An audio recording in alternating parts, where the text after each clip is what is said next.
let me ask you this: when you made your journey, when they finally said, "Okay, come on in, sir," and you knocked on the door, how did your expectations? How were they met?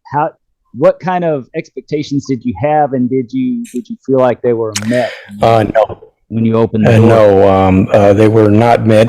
And you know what? I had been spoiled because of the books I had read. Inadvertently, I read well, The Sign and the Seal, which put a lot of mystery, Oh in the yeah, oh fraternity of yeah. Freemasonry.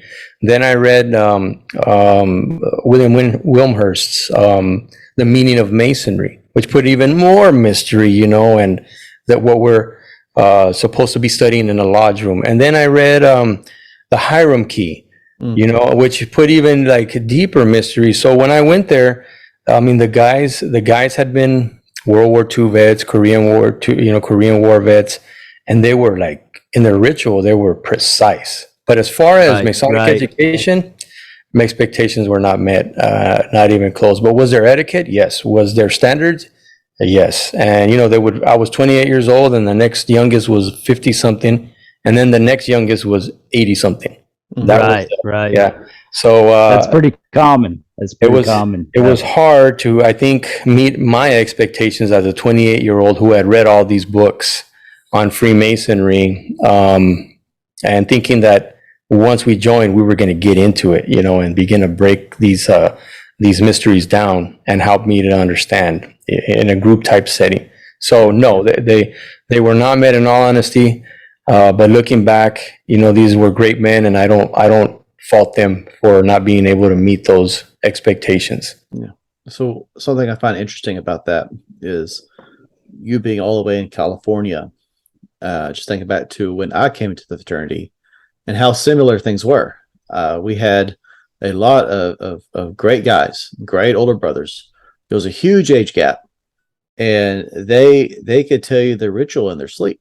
Mm-hmm. I mean, they knew it backwards and forward, but that was the beginning and end of Masonic education.